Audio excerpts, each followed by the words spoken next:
What's happening, people? Welcome back. Newcastle versus Tottenham in the Carabao Cup round 4 should be a great game. I mean, Tottenham have struggled at St James's Park in the past. Can Tottenham change their fortune? And joining me for this opposition preview is Newcastle YouTuber Adam Pearson. Adam, how you doing? I'm doing all right, thank you. It's a pleasure to see you on, of course. I do hope Tottenham have an enjoyable time travelling up to St James's Park tomorrow, but as an opposition fan, of course, I'm hoping that it doesn't go so well for you on the pitch. But regardless, I hope you're enjoying yourself and appreciate having you on. No, thank you for giving us your time. Really do appreciate it. Thank you. It was, great to contact you and now have you on. So thank you so much. And if people are listening on YouTube, please like, subscribe. If you're listening via podcast platform, it's via audio. Please drop us a follow and a 5-star review, and do check out Adam Pearson. Let's get into it then, Adam. I want to start with reviewing your season so far because in the Premier League, you've got 12 points from, those 9 games, positive 1 goal difference, scored 9 goals, 8 conceded. So you won 3, drawn 3, lost 3. And in the Champions League, it's a 2-1 defeat against Barcelona to start with. Then you won 4-0, and then before winning last time out 3-0 against Benfica. So in the Champions League, you're 8th place after 3 games, 2 wins, 1 defeat, and 6 points from 9 games with a positive 6 goal difference. So looking better on that front. And in the Carabao Cup, you beat Bradford City 4-1 in round 3. Of course, now playing us in round 4. So overall, what were your thoughts so far? Well, if you had asked me this question a couple of weeks ago, I wouldn't have said not great, but I think the last few weeks, especially when you look at Newcastle's form, of course, when you look at the league table, doesn't probably give the most fair reflection, I would say, Newcastle's season. We've won 4 of our last 5 games now, all competition. That includes the 2 Champions League matches as well.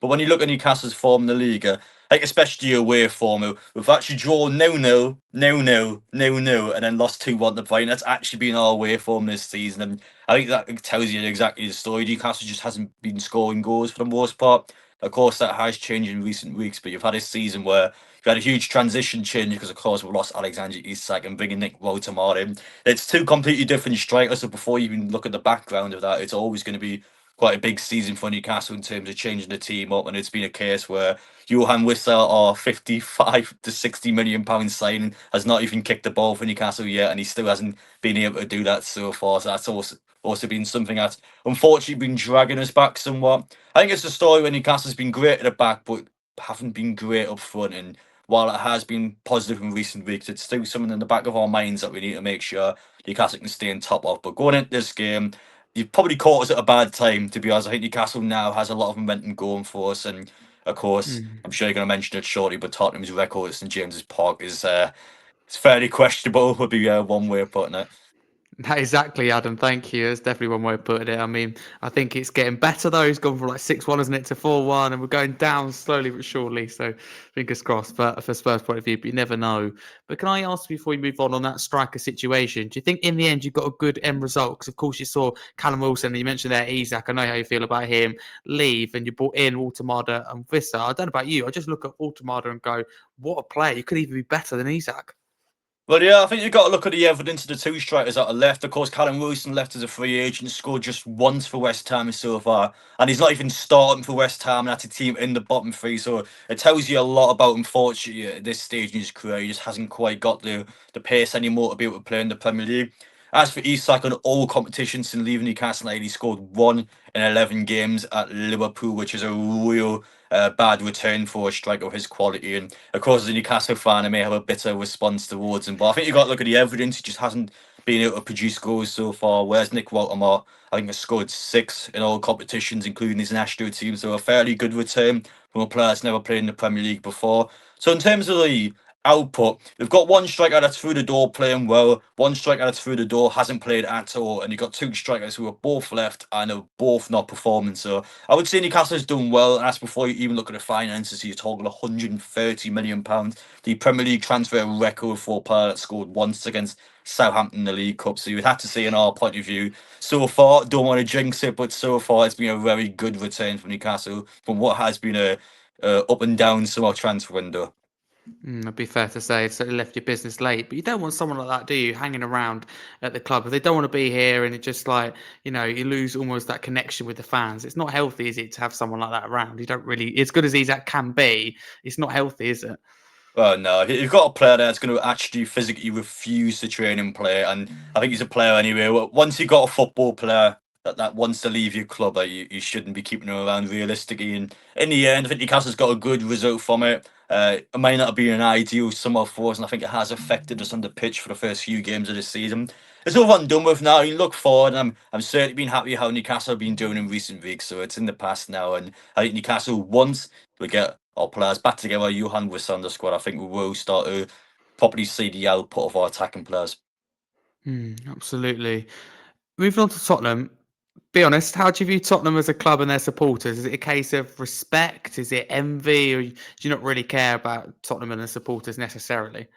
Well, I certainly do like Tottenham. I think, to be honest, as an away fan, I'm always someone that tends to go on the trains down to London and have a chance to properly take in each area and be able to go to all the grounds, stay on the hotels. And I always like the London clubs, with the exception of Palace, because I hate going to Selhurst Park. But the rest of the London clubs, I do honestly like going to Tottenham Stadium away and proper bouncing the way end. And I would say, as a Newcastle fan, I hate playing Tottenham away, but I love playing Tottenham at home.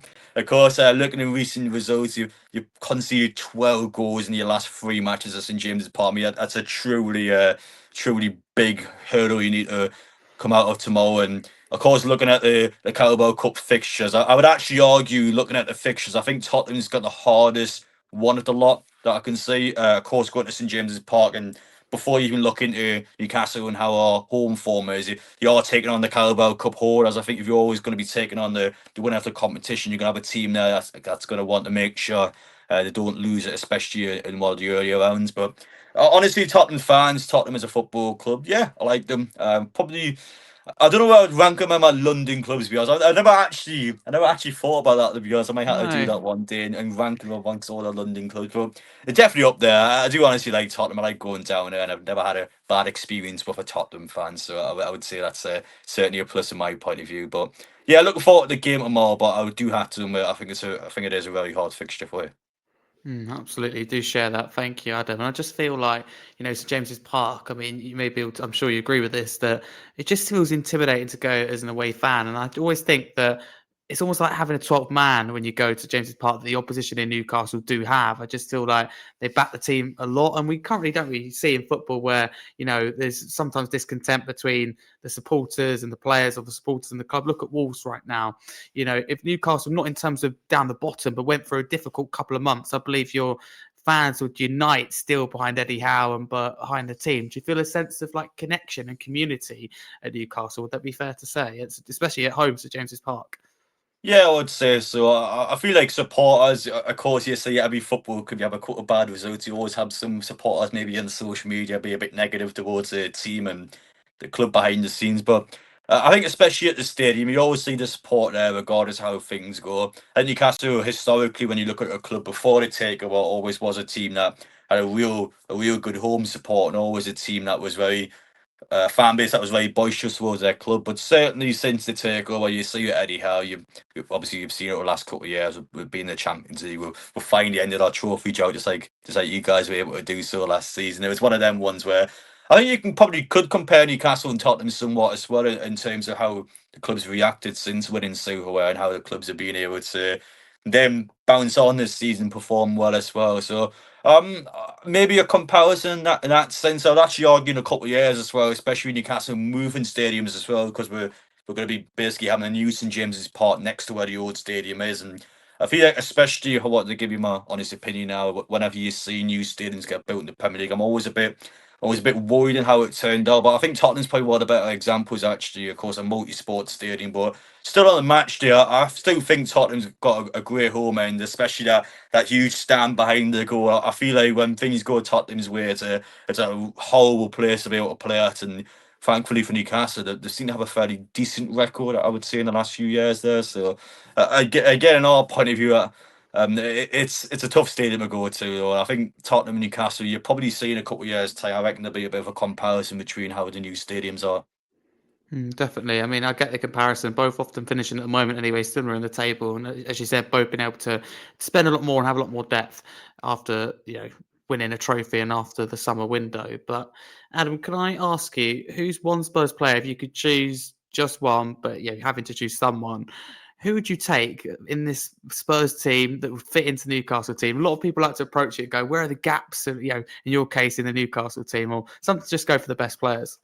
Oh, that's an interesting one, actually. I think in terms of Tottenham's team, I'm trying to think of like areas in Newcastle where I'll be desperate to potentially replace in a couple of years. I think as much as I love him, I've got to look at the reality. Kieran Trippier's 34 now, and he's not going to get any better. I know you guys had an amazing time with Trippier, and we've had that amazing time as well. But to be honest, before I've even looked at any all players like Powell, I do rate a lot. I think Tottenham's fullbacks and their attacking depth and being able to play well are certainly areas to look into.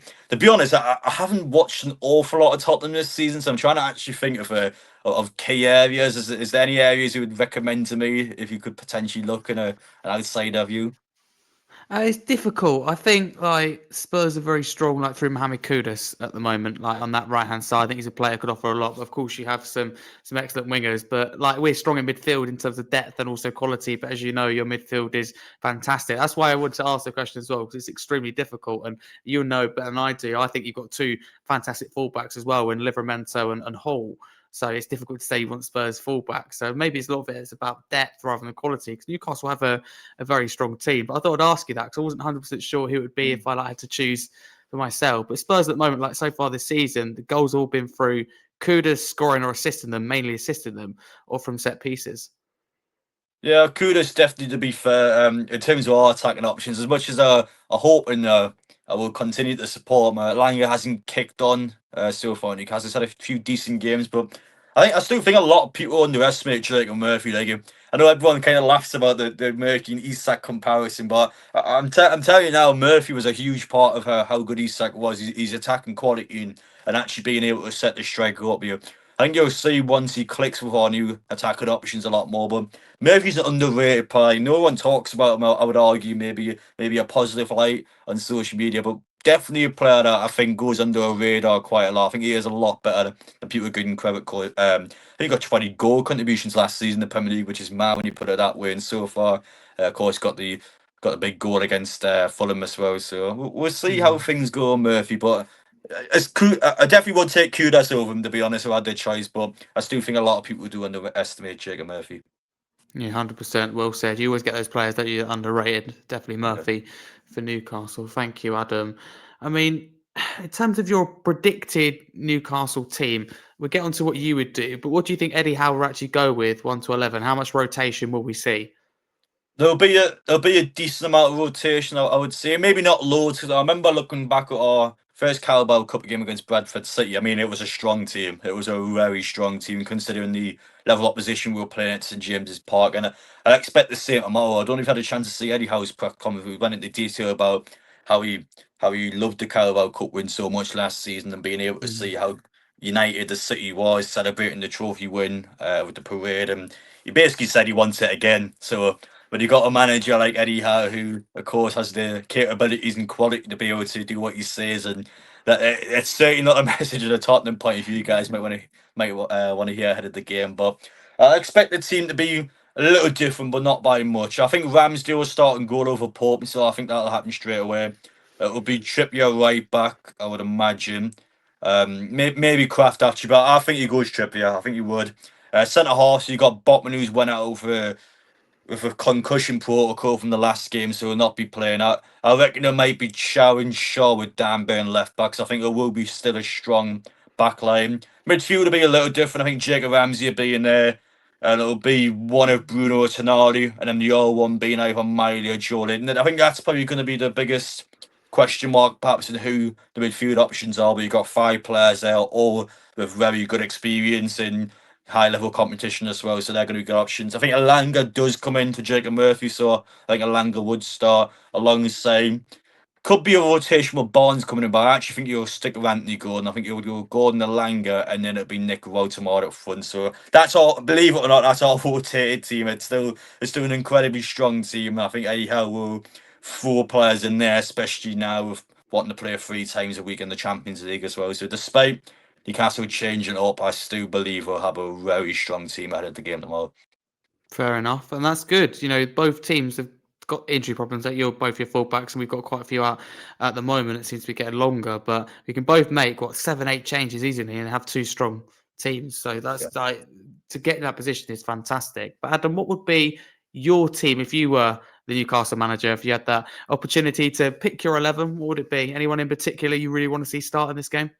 Oof. To be honest, I would throw the full 11 in. I'm not even joking. I would generally go full 11 now. I really think Newcastle should be taking all the competition seriously. Of course, the Champions League next week. I think we're in a bit of a luxury point of view, actually, because if you beat Athletic Club next week at St James's Park, you've got 9 points from your first 4 Champions League games. I think last season you only needed 10 points to qualify. So you could effectively, as much as I don't want us to, you could almost essentially have a couple of, I don't want to say throwaway games, but you got, especially you're talking the likes of Marseille, Bayer Leverkusen away in the Champions League, not easy games. PSG away in the final game as well, so very tough matches. You got a couple in there, I'd argue, where you could potentially kind of not maybe give 100% fully into, and of course, especially when you see Newcastle in the Premier League table, you still got to get points up the board as well. I just want to see Newcastle compete at all fronts this season. It will be the biggest answer to that question. I think Newcastle does need to show the ambition and show the level where, yes, we are playing 3 times a week, but you also expect the best from your players every single match as well. Of course, if I was to be devil's advocate, you don't want players to get injured or suspended either, so it's also quite important to have that balance in there. And to ideally, to contradict myself, probably do have a couple of rotating options in there. But if I was Eddie Howe, had the choice now, I would throw them all in. I honestly would. I think Tottenham, yes, okay, you can look at the form in previous season at St James's Park, but of course this season the team has started incredibly strong, and I think as well for you guys, you probably want to try and break that mental hurdle. You probably want to look at St James's Park, and like especially in your point of view, you will look heavily at recent results. You want to make sure you can try and change that because, of course, you've got to come here in the Premier League as well. So you want to try and make yourselves a bit mentally more set up for this game in the Premier League as well. So for you, it'll be a huge match for us. It'll be a big game, and I'm just glad to say it's going to be a cracking game to watch tomorrow. Actually, I can't wait at a personal level to be able to watch that game. But certainly, if I had the choice now, I would have just thrown them all in the deep end. I would have had the best 11 out.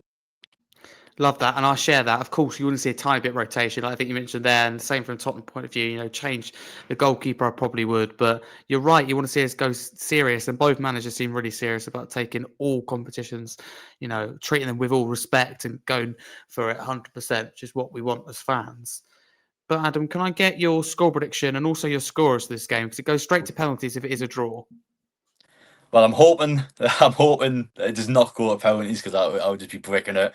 I think the game does just about end in 90 minutes. I'm going to say 2-1 either way. But of course, as a Newcastle fan, I'm going to back my team to win 2-1. I think in the end, it'll be a cagey one, but I reckon it'll be a moment of magic, either by a Bruno or a Tonali, a bit similar-ish to the Fulham game where Bruno got a last-minute winner. I think either Bruno or Tonali will score a late goal, which will send Newcastle in the quarter final. And as for the other goal scorer, I think it'll be Gordon or Langer. I'm hoping the Langer does get his chance, and I'm hoping he does finally score. I think he needs to break that mental barrier in his head as well and get that first goal for Newcastle. So I'm hoping he'll get a chance and take it. But it is going to be tough. It is going to be a tough game. I'm not going to underestimate Tottenham. You guys are starting incredibly well. Of course, you guys are. I think especially in cup games as well, you probably want to try and break that trophy drought domestically as well. You want to try and win trophy in UK style. So we'll see how that goes for you. But probably one of the hardest fixtures you could have got. I would argue, I suppose, there's somewhat for you guys as well because if you actually beat Newcastle tomorrow, then the competition's going to be probably arguably you might have an easier game in the next round. So yeah, for you guys, it's a massive opportunity as well. We'll see how things go. But as the cup holders, I think Newcastle needs to make sure they do get further into the competition with all due respect. Thank you very much, Adam. And let's say you're right and Newcastle go through. If you had to put your neck on your line now, who wins the Carabao Cup this year? Oh, I'm going to sound incredibly cocky saying this, but I think Newcastle does it again. I actually think Newcastle, if we get past Tottenham, I think we could go all the way. I honestly think we could go back to Wembley, and I'm going to sound incredibly big-headed, especially if we lose tomorrow. But you know what? Newcastle are the cup holders. We just won it. Why not? Yeah, I'm going to go Newcastle. I'm actually going to back us to win it again. Lovely. I love the confidence. That's how it should be. Thank you, Adam. So let's end with some end of season predictions. We touched on, already started there with the Carabao Cup. Let's do the league and Champions League. Let's start with the league. So firstly, my club, Tottenham, Adam. Where do you think they will finish in the league? And also, what have you made of Thomas Frank so far? Well, I do have to say I'm impressed with Tottenham. I felt like Thomas Frank was a good appointment, in my opinion. Now, despite winning the Europa League, I think sacking Ange was the correct move. It's just nowhere near good enough the league. The finish as low as Tottenham did, especially with the money spent and the quality they got there. I think it was untenable regardless of his European success. And I think Tottenham now under Thomas Frank, it was a brilliant appointment. Thomas Frank was quality at Brentford. He got a lot out of a side that still is doing well as well at the minute, to be fair to Brentford. But deep down, Thomas Frank is a real good man manager. I think in terms of bringing players up to their best and being able to get the best out of those individual players, he's up there. He certainly is up there. And I think for Tottenham so far this season, currently in top four in what has to be an incredibly competitive league. I think it's anyone's game at the minute with how things have been, and to be obviously in the top four now, and what has been such a back and forth, very strong league across the board. I do have to say, is a good point of view for Tottenham. Of course, in the Champions League as well, you guys are going to try and do as good as we possibly can do. But to be fair to Tottenham, I think setting yourselves up for Champions League football next season in the league is probably a main priority. Making sure across multiple seasons you can improve on your squad and just set up. I think Tottenham does finish in the top five. I can't remember where I had you guys in my Premier League predictions, but I believe I did have you quite high up.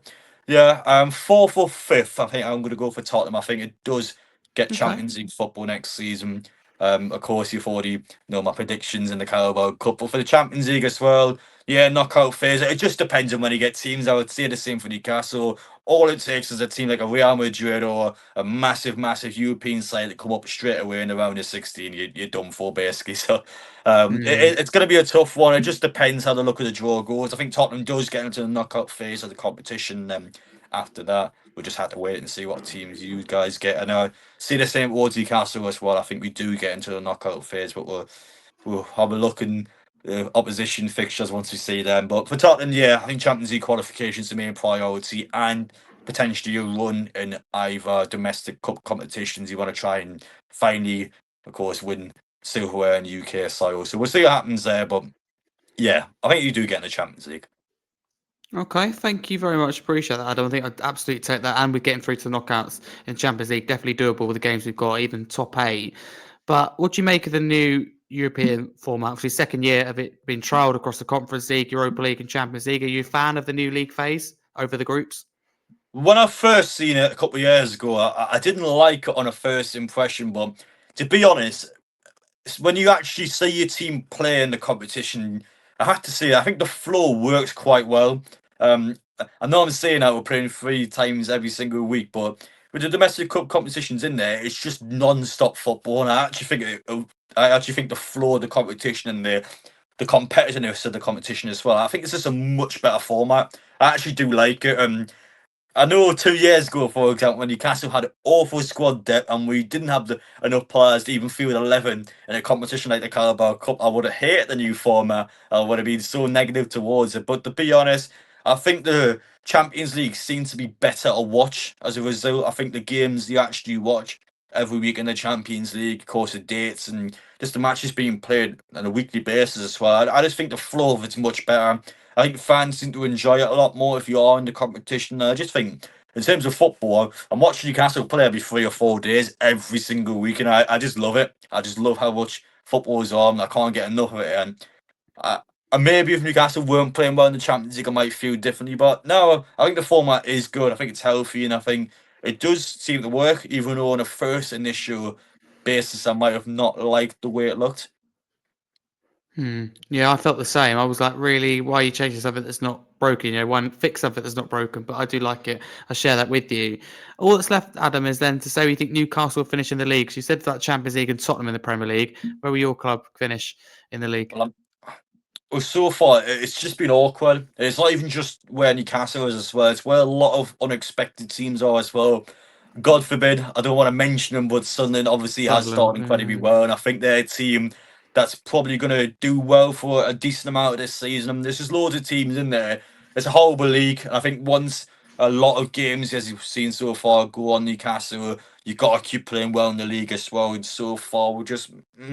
I don't know. I'm not being convinced by the away form, to be honest. This is why I'm a bit nervous where Newcastle might finish, which is why I am also quite persistent and quite demanding almost, that I feel like Newcastle does need to try and win the Carabao Cup again or get far in the FA Cup. 'Cause I think Newcastle does need to regain European football every single season, but I'm not fully convinced we'll finish top 7 or top 8 in the league currently.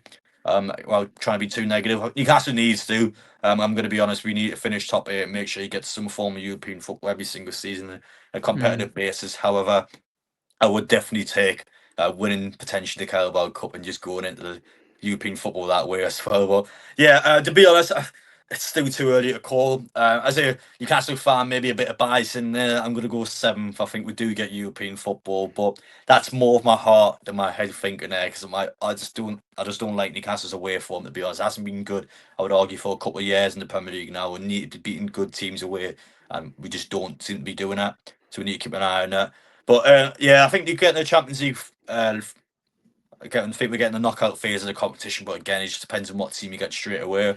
As I mentioned previously, I think cup competitions is where it's at this season for Newcastle. You're going to have to do well in them. I think we've got to look convincing, got to look strong against the teams around us, and hopefully we'll do it again. I'll love to be back at Wembley again in the personal level. But for us this season, just got to get European football. I don't necessarily mind which European competition it is next season, though.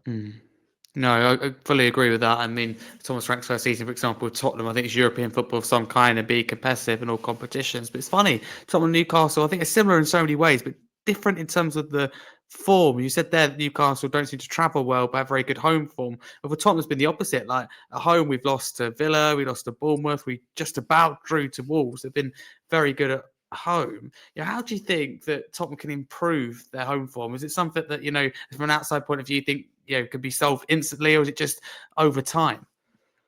It's kind of sounds self-inflicted, I would argue, for Tottenham, because I think when you look at all the fixtures on paper, it just sums up the Premier League this season as well, because of how heavily competitive the entire league table has been. But yeah, you got to be beating all those teams at home, in my opinion. I think they're all winnable games, and the fact you're talking 1 point out of those 3 fixtures, I think is a really poor return. So for you guys, it's as simple as just finding the way to win. I think once you win one, you're going to bounce. You'll start winning. I think probably a few Premier League home games in a row. So for you guys, it's just about finding that way almost. It was kind of like Newcastle at the weekend against Fulham. We were drawn 1-1, having all the ball. We're not doing an awful lot against Fulham. We eventually found the opportunity and took it. It's just that. It's almost that spark. I think once it clicks for Tottenham, once it clicks for Newcastle as well, you will see these teams in the quality of the size. You will just see them shoot straight up in terms of their form. And it's one of them ones where you just got to find it yourselves, to be honest. It may not sound like the best answer out there, but for you guys, you just got to be able to figure out, because all the home matches you just went through there are all winnable on paper. 100%. Adam, it's been a real pleasure. Thank you so much for talking to me today. Where can people find you across social media, and talk to people a bit about what you do? Well, it's just my name, to be honest. It's just Adam Pearson on all my social media pages in terms of what I do. Of course, I go to every single Newcastle United game. That includes the 2 Tottenham fixtures this season. Well, 3 actually, including that cup game tomorrow. But yeah, on a personal level, I travel all the matches. I go up and down the country, of course, Champions League as well. So I've had the luxury of going to Belgium. France tries against Marseille and PSG, so I might not enjoy those ones so much. But Bayer Leverkusen as well in Germany, and hopefully a few more after that. So I'll be traveling across the world watching Newcastle play and just documenting my personal experiences and just going through what it's actually like to go to these games as well. So if you want to potentially be interested in seeing anything like that, make sure to go check it out yourselves. Yeah, honestly, please do. Adam does some amazing stuff. Thank you so much, Adam. If you're listening via audio, so podcast platform, don't forget to drop us a follow, 5-star review. Let us know where you listen from. If you're listening on YouTube after as well, please do like and subscribe. But thank you very much, Adam. Enjoy the game, and a massive come on you, Spurs.